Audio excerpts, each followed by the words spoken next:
Hey everybody, welcome back to another episode of Gettin Buzz'd. I'm Dustin, CEO and founder of HIVE Digital Strategy, and with me as always is my co-host Michael. He's our business development manager. Pow! We have to deal with this on a daily basis. And our guest today is Zack Lemmer. Zack is an account manager at HIVE Digital Strategy. Yeah, thank you guys for having me on the show. As a subscriber to the YouTube channel, I'm very excited to be getting buzzed. Oh, so you already know what it's about, You huh? know what this is. Yeah, I might have seen a couple episodes. So when we invited you, you were like, I get to drink at work, I'm in. Right, yeah, Okay. and you guys happened to pick one of the better IPAs, in my opinion. Right. The Juicy Hazy IPAzy. Ooh. IPAZ. Oh, I don't. That's So- I wish I didn't say that. For our new visitors, every week we're drinking something local. So we're going to go through a marketing or sales topic every week, but also drink a local beverage. And so today we're drinking Voodoo Ranger. It is an IPA from New Belgium. New Belgium is a Fort Collins brewery that's got a pretty massive reach now. Yeah. I think they're definitely national, maybe even international. I don't know. They're doing great. Yeah. So cheers. Cheers. Excited for another episode. Yeah. Thanks, guys. Thanks for coming on, Zach. Well, great. And so today we're actually talking review marketing and how to get the most out of your reviews, how you should solicit reviews, why both good and bad reviews are actually good for you, and kind of the fact that like reviews don't just happen, right? Like there's a method to the madness. But before we kind of dive into that, Zach, could you kind of give us an intro to you? What do you do? Where do you come from? What are your interests? Sure. So I was born the only child to a poor farmer. That's not true. I love my family a lot, and I won't get too into that. Let's say I got my bachelor's in marketing from MSU Denver. Beautiful campus. Beautiful people. Been working here at the Hive for almost a year now. Yeah, I've learned a lot. Really enjoy the environment here. And I love the diversity in the work here. You know, there's small clients, there's big clients, and all of them have different industries, different niches, different competitive advantages. Right. So I think it's really fun to just be working, in Keep all you of on it. your toes. Yeah. Yeah. Absolutely. I always tell people like I'm addicted to change. So, the more different every day can be, the more I'm in. Oh yeah. It makes life so much funner. Right. So much funner. So much more fun. So today we're talking review marketing. I guess Zach, could you kind of give us an intro? Like, what is review marketing and why is it important? Absolutely. So it is fairly self-explanatory term. It's the reviews that businesses or consumers see regarding your business, whatever product or service you And happen it could to be be anything, offering. right? Could be anything. And we do it every day. Like whenever I'm shopping on Amazon, I look for reviews before I buy whatever product. It could be ordering food from a restaurant. If they have reviews, I definitely take that into consideration. Yeah. And certainly larger decisions, like I don't need an attorney yet, but I'm sure if I did, I would look at Yelp. Right. Like you want to see what other people have thought. Yeah. Is it the real deal, or am I Right. getting hosed? Right. Better call Saul. Right. Yeah. Well, it's interesting because I feel like the perception behind reviews is that, oh, my business is so great, when we do such a great job or we have such a great product, people are just naturally going to leave us reviews. We don't have to worry about that. Like it's just icing on the cake, right? But that's not really necessarily how it works. Right. In a perfect world, it would. Right. But a lot of times people don't want to go out of their way just for that extra little bit of review. You have to like really wow somebody. Yeah. And even when you do, sometimes it's just not on their mind. What's So in you it for me, right? You kind of have to just ask them, and I don't know, maybe I'm getting ahead of myself, but there's all types of ways that you can nudge them tastefully, for leaving you a review, because sure. it is costing them their time. But so kind of getting into that, like, why do reviews matter that much? Like, I know we're all looking at it like we want to see, the 4 and 5 star review places or products or whatever, but like if you've already got 20 reviews and we have a 4.8 rating, like Sure. why do you care? Like you're good, right? Well, aside from the decision-making process, it also impacts your business from an SEO perspective. So if you are seen on these multiple platforms, good reviews or not, that all factors into your search engine rankings. Okay.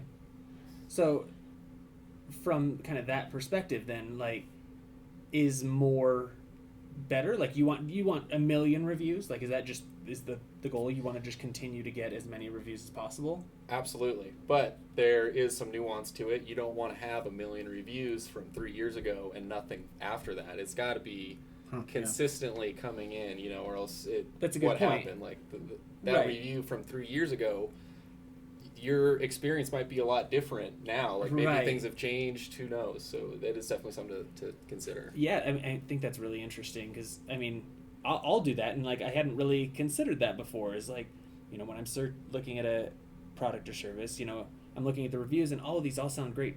Oh wait, but that was 3 years ago. Mm-hmm. Like, Let's say I've got 1 million reviews, and they're all on Google right now. Do those integrate or translate over to other platforms? Do they translate to my Facebook page, my Yelp, or whatever other social It's a great platforms? question. And no, it does not. And even if it were like YouTube and Google owned by the same company, Sure. they are siloed like that. So you do want to make sure that if you're going to ask someone for a review, that it's on a platform that makes sense for your company. be Sure. strategic about it. So it's, Right. if you have 1 million reviews on Google, which is great, you're killing it, Michael. If 1 million people have used our services or product, you're probably doing okay. But you're absolutely right. Like getting reviews on other platforms that make sense for your business, that's a big deal too. So kind of getting into that, like, how do you actually do that? How do you get somebody to review you kind of where makes sense? Sure. Well, first thing, you got to make it easy for them. After you've decided what makes sense for your business, maybe just like directly emailing them with a link so they don't have to go too far out of their way.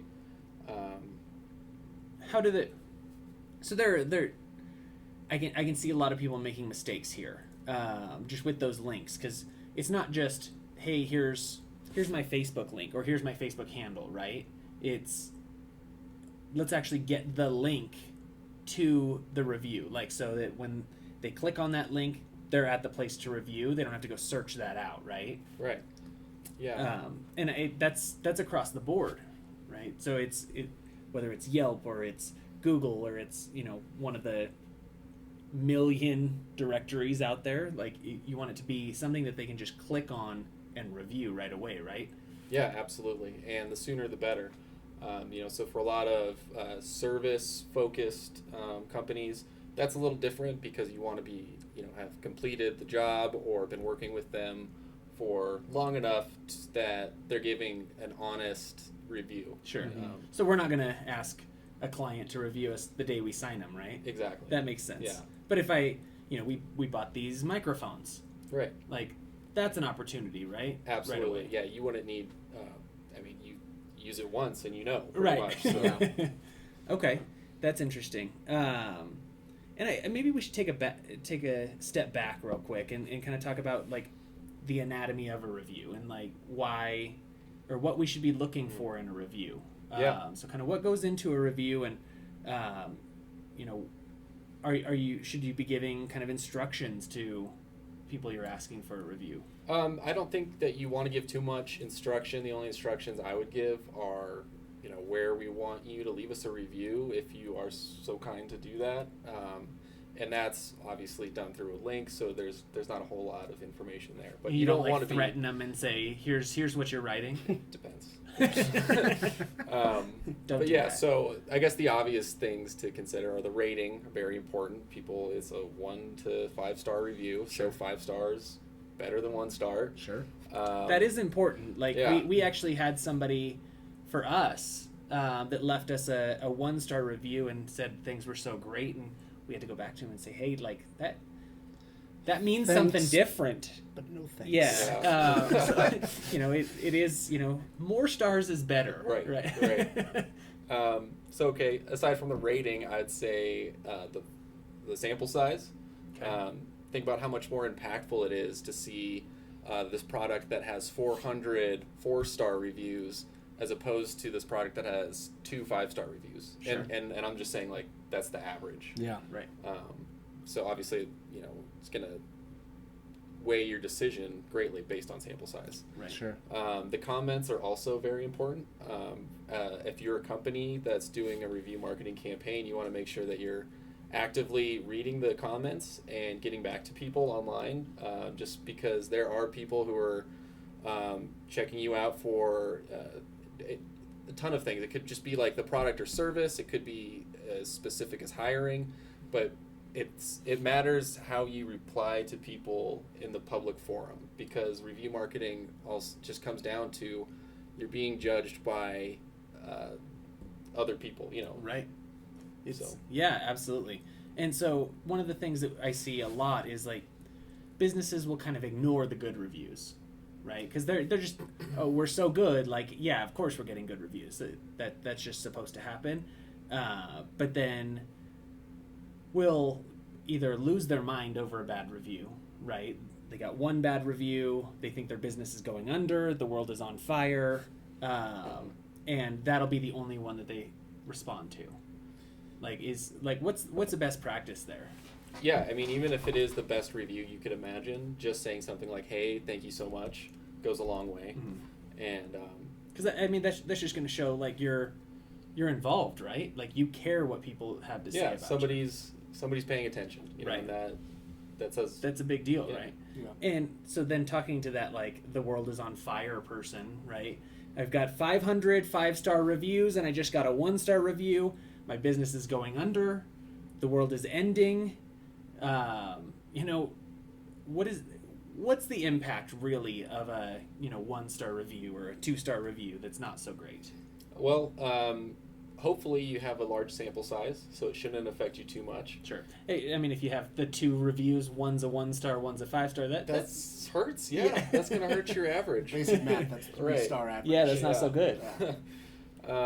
And just the way that you reply to somebody who's had a poor experience on the public forum, and it's not like you're pandering, you just want to be honest and transparent. And I've personally read reviews that were terrible, and it makes me like, oh, I'm not downloading that app or whatever it is. Sure. But then you read the response, and it can totally change your opinion. Absolutely. I mean, that's one of the things that we talk about kind of a lot with like internally, right? Is if you get a bad review, like, yeah, that sucks. Like, you don't want a bad review. You don't want any 1-star reviews. You don't want anything under a 5-star review, right? Right.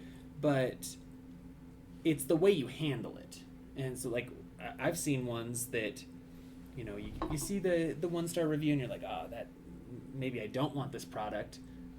You read the comment and you're like, okay, yeah, probably still don't want this product. But then you read the review and it can completely go one way or the other. It can be, oh, the owner like ended up attacking this person for leaving the one-star review, right. and you're like, okay, definitely, like I'm out, I'm leaving this second, never buying this. Or that owner is calm and kind of approaches it the right way and explains what happened, right? Yeah. And I've done it personally that Attacked. Yep. But like looking at something and you're like, okay, that's a 1-star review. Okay, the comment didn't really add up that much. And then you see that owner's comment that is like a rational story. Here's what actually happened. Because they're, the whole like the customer is always right adage. It's not always actually correct. BS. So it's, understand, like people are understanding. So you get a 1-star review, maybe that guy's just a jerk. You can turn a 1-star review into a sale even. Yeah, that's absolutely entirely possible.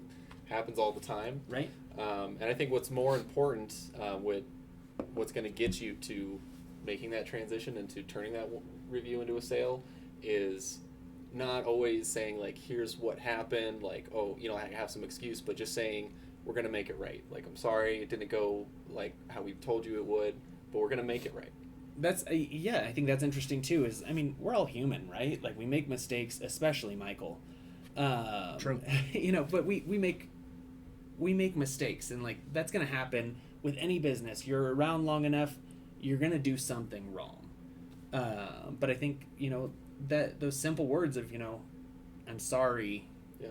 Let us make this right. Right. Like, that's a big deal. Showing that you care about your customers from both sides, I think, is important, because as humans, we just want to feel like cared for or loved. And Right. so to leave a good review and they say, hey, thank you, or smiley emoji, I'm kind of like, wow, I took the time out of my day to leave a review, and somebody read it at Fortune 500 It company mattered. and responded back to me, and that means something to me. Or, hey, these shoes broke down within 2 weeks of wearing them. What are you guys going to do about it? And it's like, send them back right away. We'll pay for the shipping, and then we'll send you some new ones. It's like, perfect. They also care about me. And I think both of those. And you're going to rebuy those. Yeah, exactly.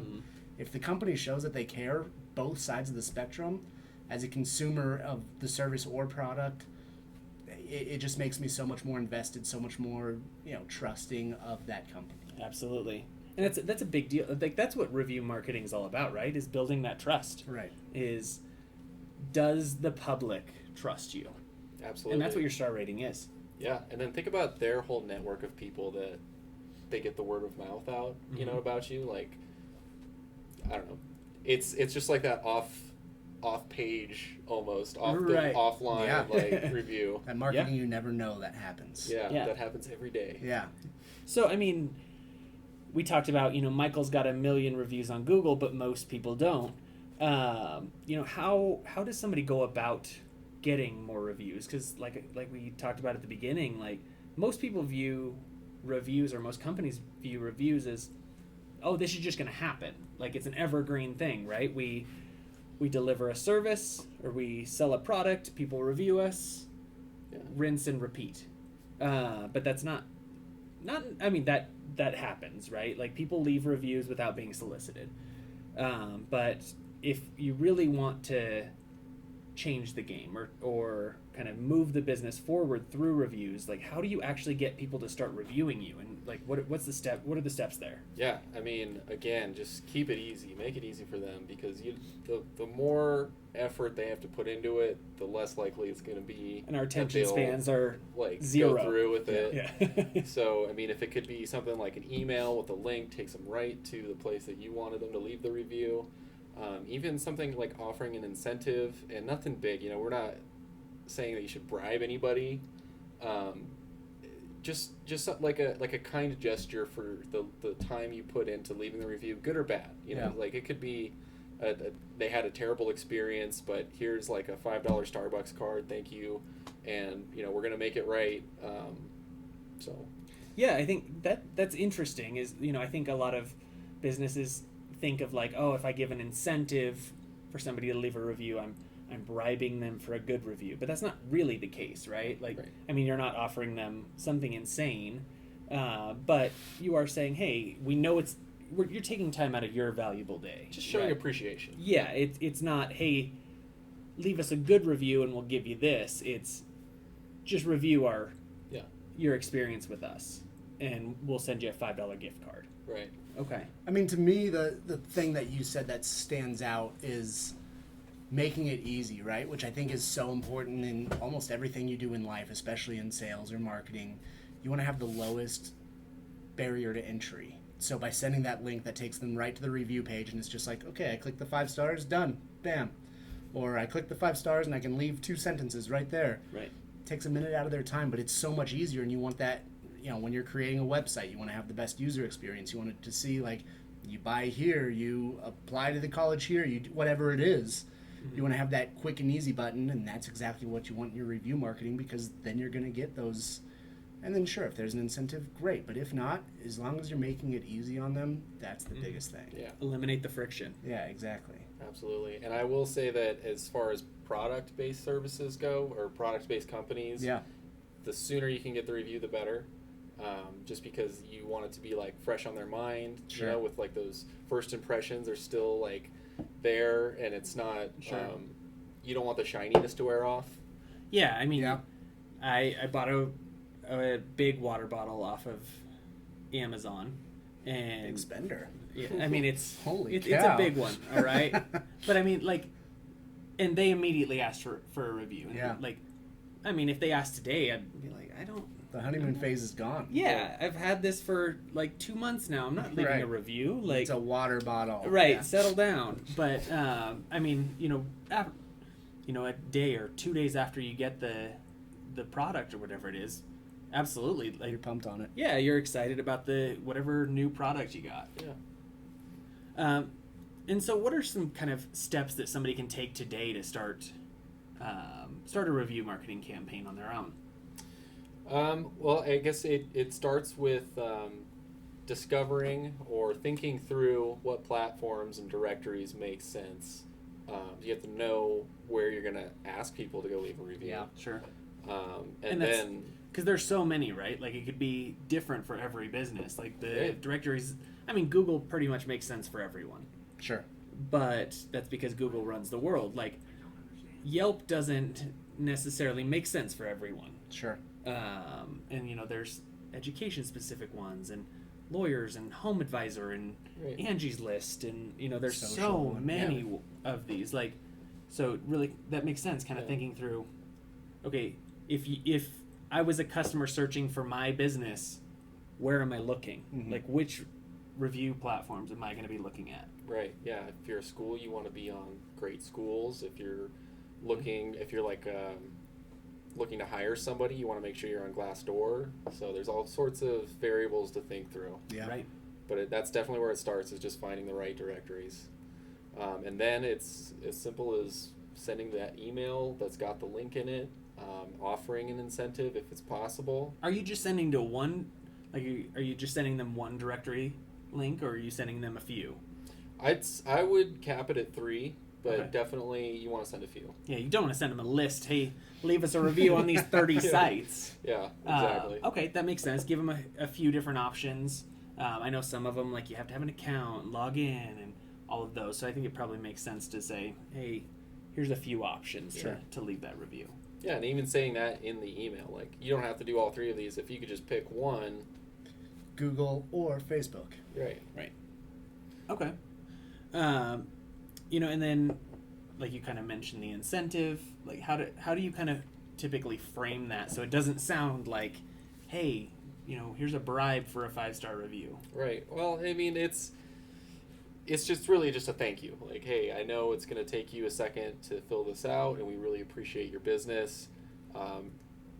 We'd love to send you a $5 Starbucks card for filling this form out for us. Sure, or and leaving this review. And it could be anything, right? It Yeah. could be, hey, for 20% off your next purchase, or a new Belgian beer. Hey, can't beat that. Michael would leave me a review for that. I'd have to check the legal. Can you send beers? I could send one to your office, though. Please, yeah. I love that. Well, great, Zach. It's been great having you on, and I think it's something that's probably not talked about enough is review marketing. I think that the more people and businesses really start to think about the impact that those reviews have, and kind of thinking through, how do we actually get those reviews? Yeah. I think that's a big deal. Yeah. Yeah, it's definitely put on the back burner because, like you were saying earlier, people just assume it's going to Just happen happens. organically, Right. and it does sometimes, but not really. And Right. you got to work at it, Right, and I think a lot of people kind of have a bad taste. A lot of business owners have kind of a bad taste in their mouth with reviews because people are just much more likely to leave a negative review, Sure. right? Like, oh, I had the worst experience ever. I'm going to go leave them the nastiest review. Right. But I think if you kind of open that up to everyone and say, hey, leave Tell us us your thoughts, yeah. What Yeah. was your experience? Let us send you a $5 gift card. Let us give you a 20% off your next purchase. Then you kind of level that playing field, right? Because even if you have the most outstanding experience, like, Right. you're not necessarily going to go leave them a review because you're just so happy. Right. That just human nature. Like, we'd rather shout the negatives from the rooftops than the positives. Sure. Right. And I guess if I had a closing statement, it would be don't be afraid of the negative reviews. You know, you've got to nothing. If you're too scared to ask for a review and you don't have any reviews, that's like a red flag in itself. Right. So. Yeah. It's funny. We have a coworker that, you know, she always says like, I never trust the 5-star reviews. Like, you know, if you've only got 5-star reviews, what did you like have all your employees go leave a review? Like, you know, she like if she's looking at something and she sees, you know, even if it's 50 5-star reviews, she's like, Right. Nobody's perfect. I don't know if that's real. A little skeptical. Right. So even getting, you know, a few 1, 2, 3-star reviews, like that's not the end of the world. Right. Right. You know, people want to see, okay, great, you have a 4.8 rating. Okay, so like that feels real, Right. as opposed to like 5-star reviews everywhere. They're perfect. They're the best company of all time. Yeah. Well, so Zach, like our last section is how's the buzz? Oh. So, you know, like I said, we're drinking Voodoo Ranger. I think Michael, you know, finished his right away. Oh yeah. This is my third. Well, what are your thoughts? I know that you've had it before, but what do you think? Yeah, I love it. I love how it's got this juiciness to it. You know, super poundable. Super poundable.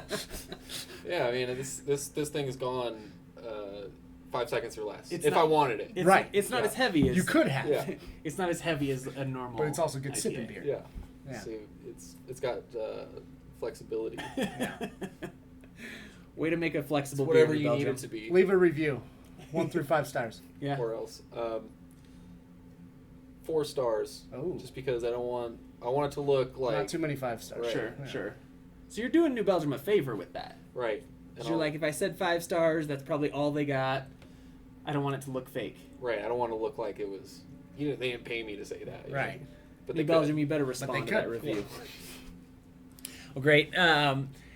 Next week we'll be back with another episode. Make sure to tune in, subscribe, and we'll see you next time. Cheers.